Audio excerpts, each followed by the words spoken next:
When you look at naval history in the 1910s, your first thought is probably Jutland, followed perhaps by Gallipoli or Dogger Bank.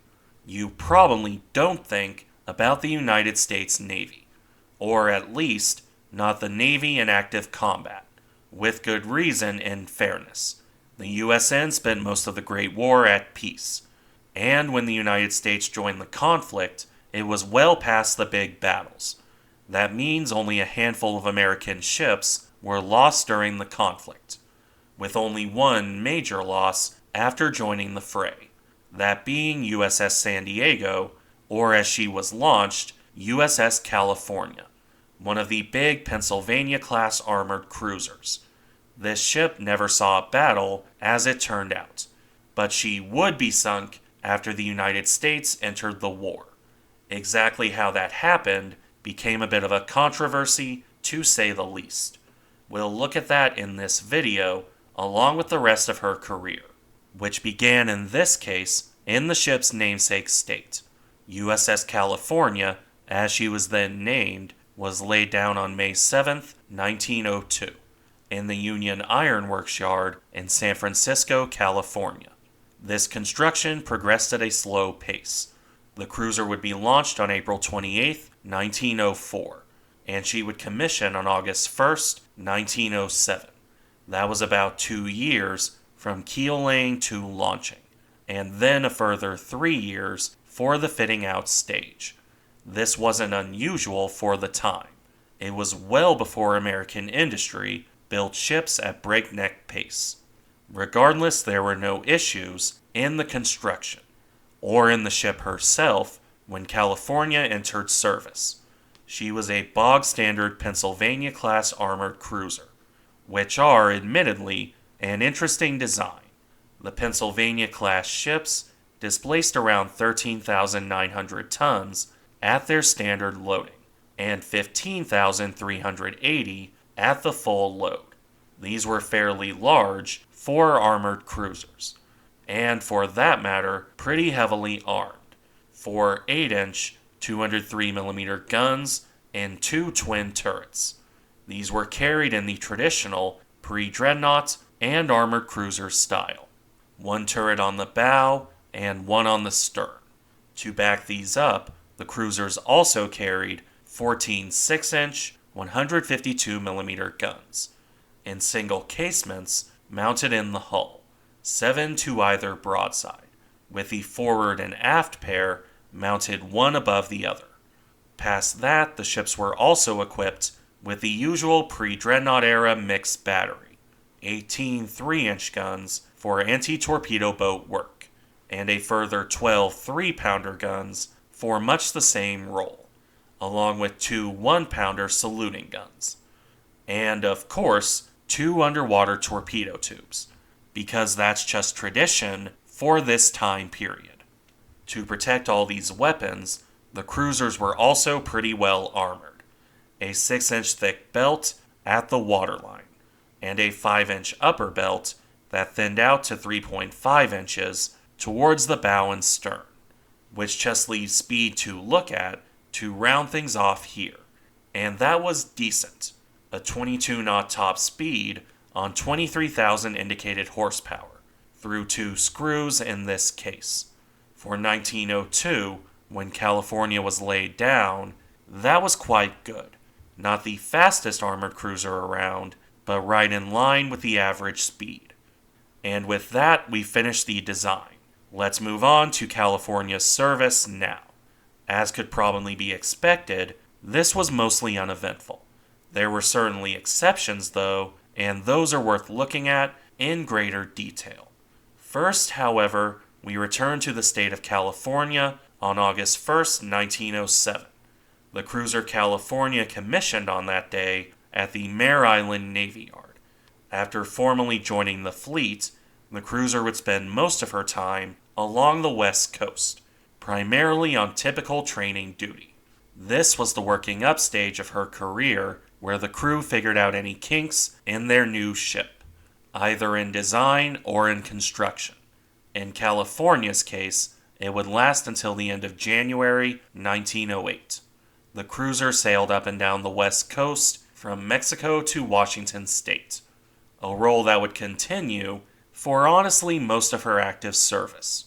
From 1908 through to 1912, nothing of major note happened for USS California. It was either exercises or visiting various South American ports, with the exception of Asian cruises in 1909 and 1911, stopping over in Hawaii before visiting the Philippines, Japan, and China. All very typical, but also not much to talk about, although the ship was refit with a new lattice mast in 1911, for those curious about later pictures.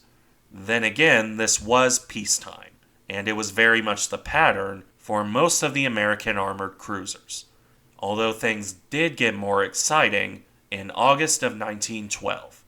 At that point, California was sent to Nicaragua, where the political situation was touchy, to put it mildly. So California moored off Corinto, Nicaragua on August 28th of 1912, where the crew put ashore a landing party to protect American citizens. In classic early 20th century fashion, this would see California's shore party put to use in watching the chaos. Things did change up a bit, however, when California sailed onto Panama. On August 31st, she moored at the Canal Zone and picked up a regiment of Marines. The cruiser then played ferry, bringing those men up to Nicaragua on September 4th. The ship would be occupied doing this duty for much of September. California bounced between various ports, either landing troops or patrolling the harbors. The ship would only leave Nicaragua in November 1912 as things calmed down a bit. The armored cruiser returned home at that point and entered into refit at Mare Island on December 23, 1912, for a decently long overhaul that lasted until March 16th of 1913. When this was complete, California initially returned to her training work, with the exception of a visit to Mexico, specifically Guaymas. During that period, April of 1913, 2 of her crew were killed in a bar fight while on liberty ashore, specifically on April 9th, 1913. This period off Mexico would last until June 9th, although it seemed to be uneventful, aside from that bar fight ashore. Almost exactly a year after her Nicaraguan tour, however, California was sent back to Mexico. Then, in the throes of revolutionary chaos, California moored off Mexico on August 27, 1913, where she would bounce between various Mexican ports for the rest of the year. She would only depart in December 1913 to return to training in Californian waters. This would occupy her for early 1914 before the cruiser was sent back to Mexico in late February, where the ship would remain through most of the year. While there were detours back home, California spent much of her time off Mexico until late August 1914, during which the ship would lose her original name. On July 30th, 1914, an order went out to rename the ship. This was to free up her name for the newer and far more famous battleship. That USS California is, of course, more well known, and I've covered her before. The important part for this video is that saw the cruiser lose her original name. On September 1st of 1914, USS California became USS San Diego, following the pattern for renaming the armored cruisers with a city inside the state they were formerly named for. Under her new name, San Diego returned home. Now operating as Pacific Fleet flagship, the cruiser had a quiet new year that then transitioned into the first bout of bad luck, which doesn't help the sailor paranoia for renaming a ship in active use. Because on January 21st, 1915, the cruiser suffered an explosion in her number 1 fire room.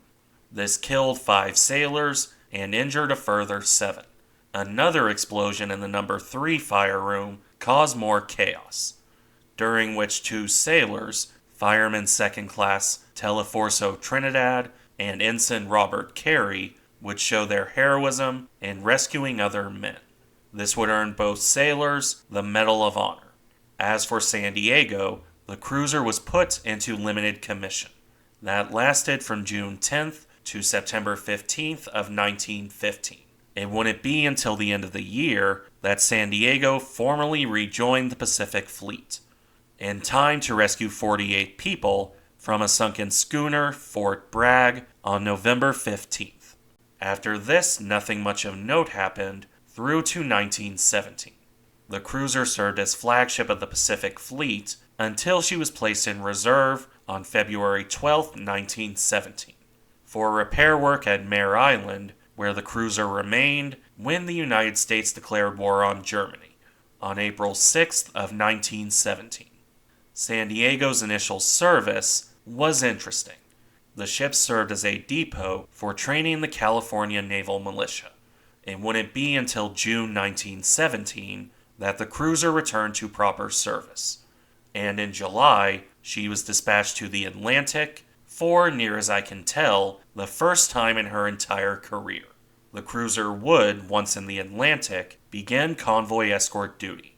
Not the most exciting thing in the world, but, well, the High Seas Fleet was mostly stuck in port. Using an armored cruiser to keep an eye out for raiders was a perfectly valid strategy. For most of 1917 and early 1918, this occupied San Diego's time. She sailed from the Americas to France and back again, protecting the convoys. Nothing of major note happened during this, due in part to the lack of German raiders.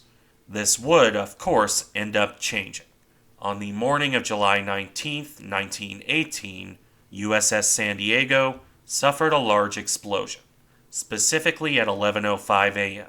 This explosion was on the port side, alongside the port engine room, well beneath the waterline, and more crucially, beneath any form of protection. San Diego almost immediately began to flood. While attempts were made to steer for shore, the flooding was progressing too rapidly. San Diego's watertight bulkhead, in the area of the explosion, was also warped. Flooding filled the port engine room and the number 8 fire room. It took very little time for a severe list to develop. That list allowed water to pour in through the gun ports lining the cruiser's hull, and from there deeper into the ship. More recent surveys believe that the coal chutes and vents gave the water a way in, where it would flood the coal bunkers and machinery spaces, no matter the watertight bulkheads. The captain, Harley Christie, ordered the crew to abandon ship within 15 minutes. Once it became apparent the cruiser was going to roll over and sink.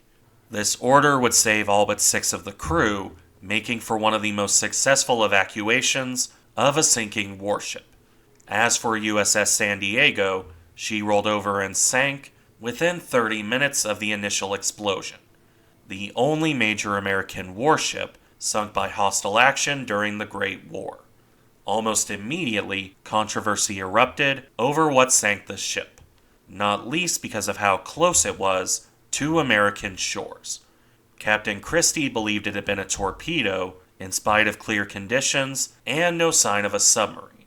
On the other hand, sea mines were located in the general area, and while it was considered improbable that a mine sank the ship, that has since become the consensus. The usual conspiracy theories have, of course, also cropped up, from a coal bunker explosion to a German spy placing explosives aboard. The mine theory is, perhaps, the most quote-unquote boring, but also the most likely. Reports at the time indicated a surprisingly small hole from the explosion, more in keeping with a mine with a smaller charge as Germany ran out of war material. A torpedo would have been larger, and no submarines were reported in the area, by either the Allies or the Germans. On the other hand, a submarine, U-156, had laid mines in that area earlier on. Coupling that with the damage and the recovered mines, and you can see how this goes. It seems quite probable that USS San Diego was an unfortunate victim of a German mine, and perhaps flaws in her design that no one could have predicted. Her wreck, for its part, rests in 110 feet of water off the coast of New York, and is now a popular diving spot. Thank you for watching. Remember to like, comment, and subscribe if you enjoy the content, and I'll see you in the next one.